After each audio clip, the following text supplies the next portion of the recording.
Hi, I'm Dudley Moore, and this is Concerto. When I first met the Spanish pianist AliciadeLarrocha, she reminded me a great deal of my dear Aunt Marjorie. And I thought to myself, how can this shy, unassuming, sweet lady be the AliciadeLarrocha whom I'd grown to love from her performances? But it appears she's one and the same person. She gave her first performance at the age of 6 in 1929. That's nothing, as a matter of fact, because my Aunt Marjorie had made her first bread pudding by then. Anyway, here is AliciadeLarrocha playing Beethoven's first piano concerto. Since I have to play this whole tutti first, let me make sure I get a tempo that you're going to be happy with. Well, it's very difficult because the rhythm, tim, pim, pim, pim, in two is I think it's sort of in two, but molto lontano, really in the distance, like the march comes, you know.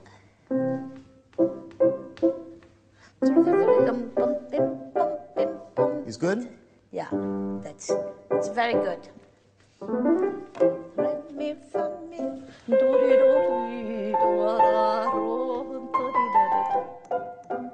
And then one bar from piano to forte. And now comes fortissimo. Yes. Now fortissimo. Fortissimo maestoso, huh? That's it. So what was the first time you encountered Beethoven? Can you remember? I remember very well. I play the variations on the theme of Paisiello.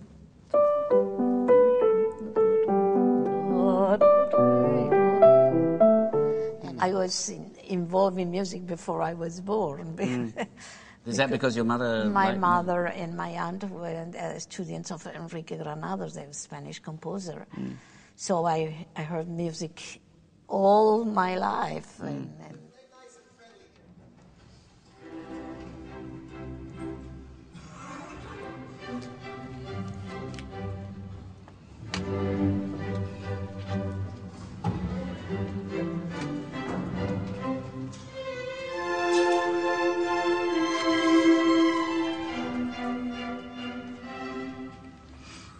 Yeah, he might think that's a bit airy, but we'll... Airy?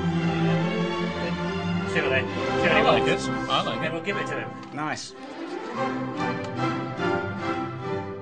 Beethoven is a young man arriving in Vienna.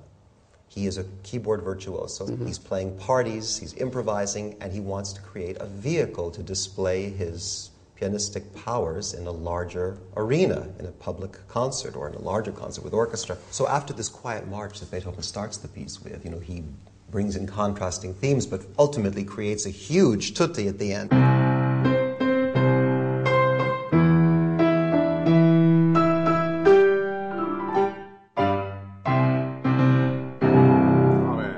This is a vehicle for the pianist to make an entrance. How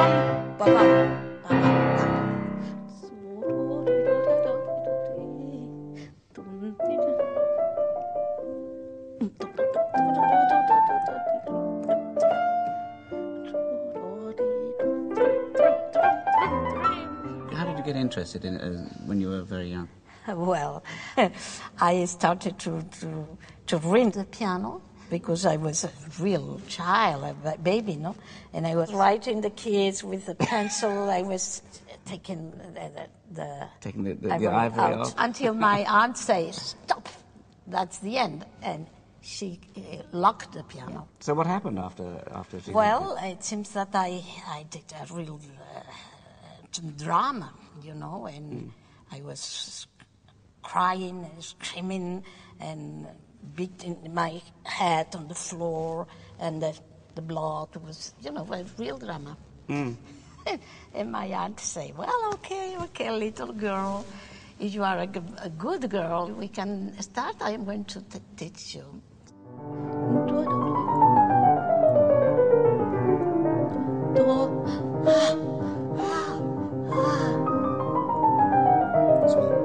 So we'll do these suspense. Like suspiro. Suspiro, sì.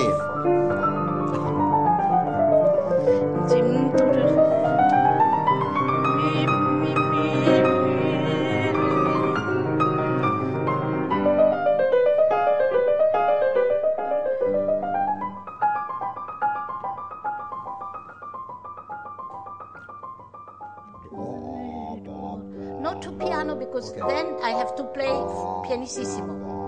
Like my horn. From here.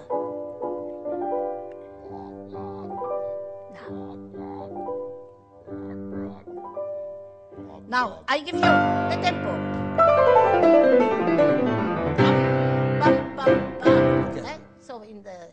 And you think, I think probably Beethoven really meant to go,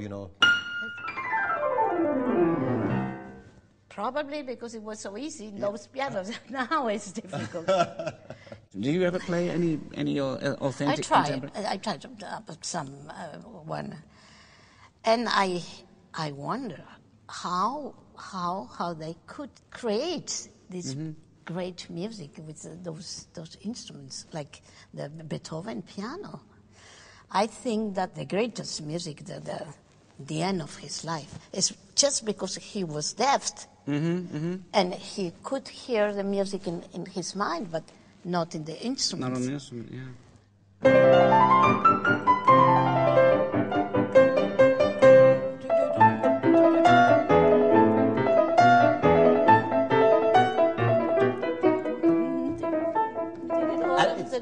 It almost sounds like...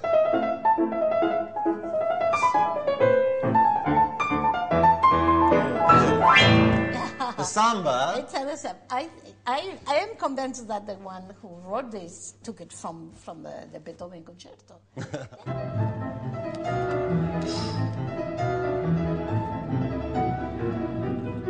God, I'm glad I'm not playing. Don't say the obvious. No, don't say the obvious. Don't say the obvious. Now, what is the obvious, actually?